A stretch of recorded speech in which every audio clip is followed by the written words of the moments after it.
Hello everyone.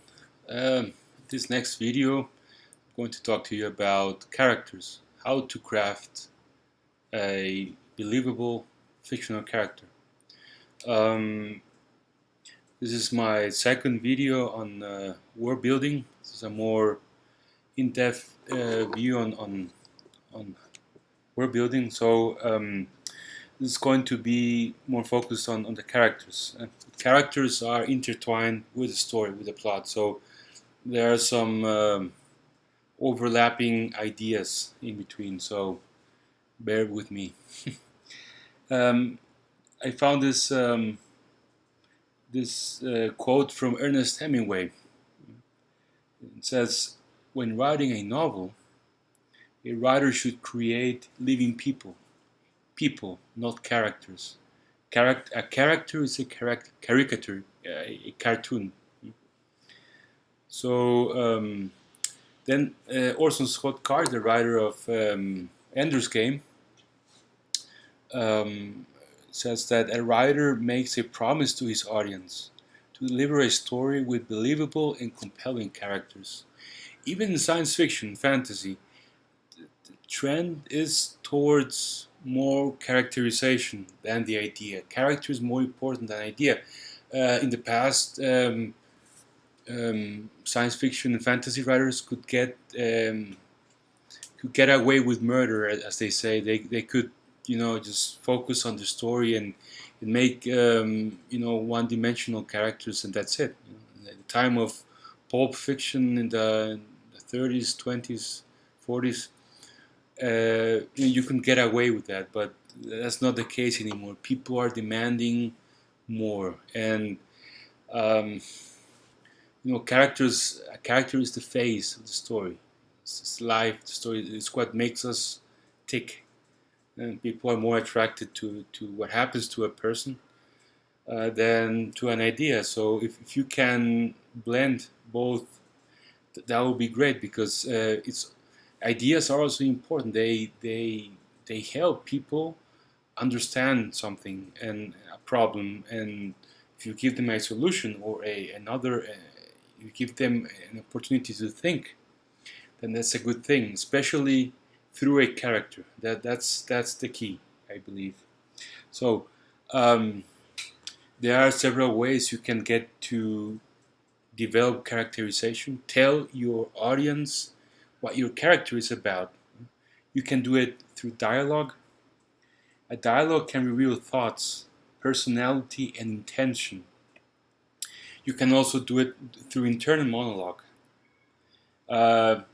You can gain insight into a character's mind through internal monologue that you wouldn't get through action or through dialogue, for example. Then you have backstory, for example, through flashbacks, and for me, the best storyteller in this regard is Christopher Nolan. I mean, if you watch Batman Begins, again, that's a movie. It's not a novel, but he's very good at telling what happens to a character, what happened in the past, and I mean that way you understand, the reader understands why a character behaves in a certain way in the present time. So the thing with backstory, with flashbacks, is that if you do it too early, then the reader cannot grasp the intention, or cannot identify. You need to time it very good if you're going to do flashbacks, and that needs a little bit of practice. Physical description, apparel, setting, that can give you an idea of a character, although that's a bit superficial. And of course, action. Action accounts more than words. I mean, you can see the true character of your hero, for example, when he during his worst moments. You see whether or not he has the fiber in order to be really the hero that you promised in the beginning. So those are ways you can get to know a character. Of course, you can do it through another's character's points of view, or um, um, yeah, how they see the other character. You can get a good insight.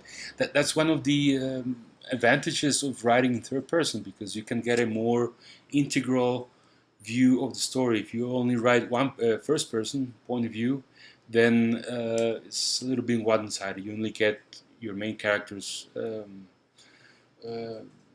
point of view. So it's I'll talk about point of view later in another video, but that's I only wanted to make the connection between story and character and how they intertwine. Now we have types of characters. Now there are many classifications. The main classifications you would say it's you have main characters and minor characters. Main characters are the ones that enable readers to immerse themselves in the story. That main character could be the hero or the heroine, um, and also perhaps someone close to the hero, sort of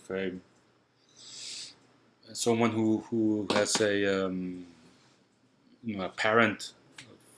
If it's a teenager, if you're writing a young adult, it could be the parent. It could be one of the main characters that has a very important role in the story.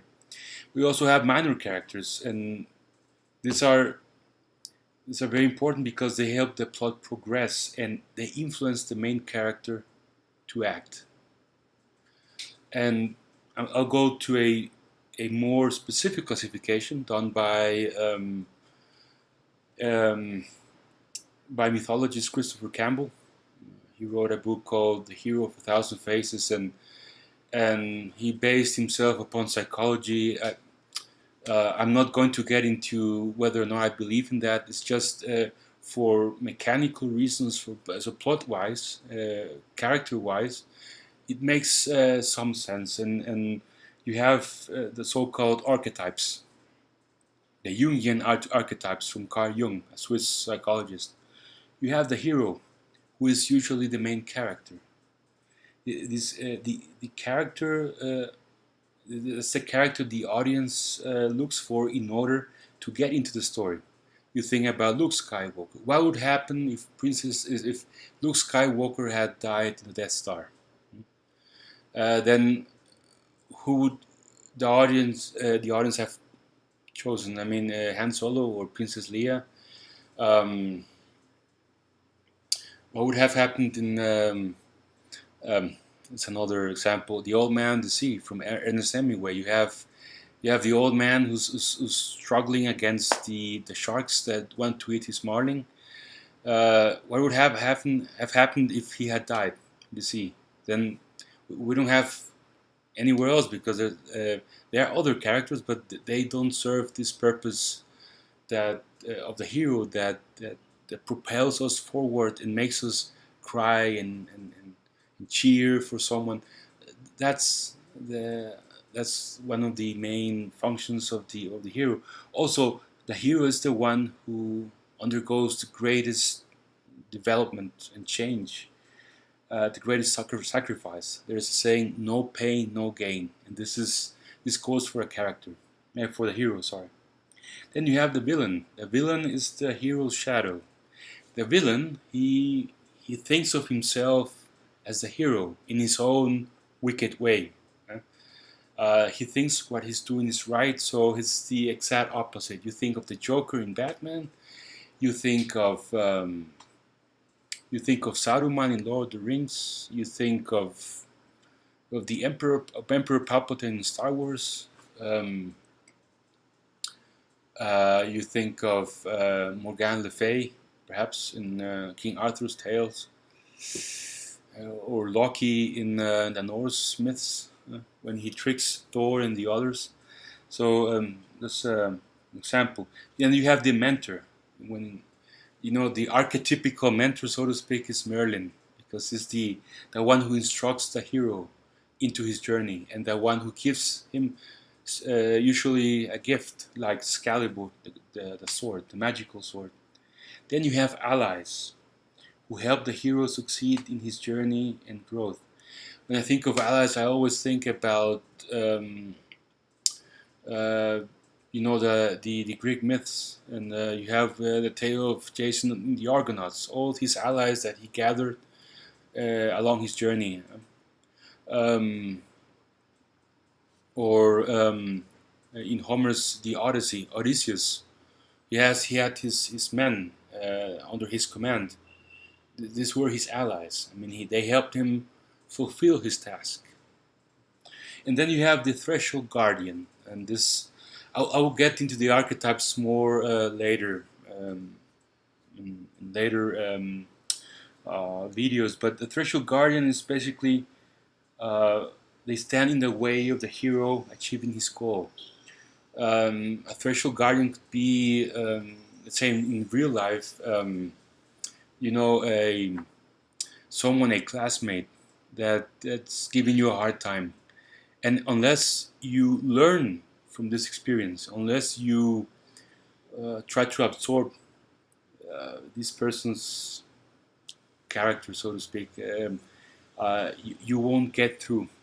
They stand at the gates just like the dog Cerberus from Greek mythology with three heads stands at the door of Hades' realm, and you have to do something. You have to trick him or do something or kill him, whatever.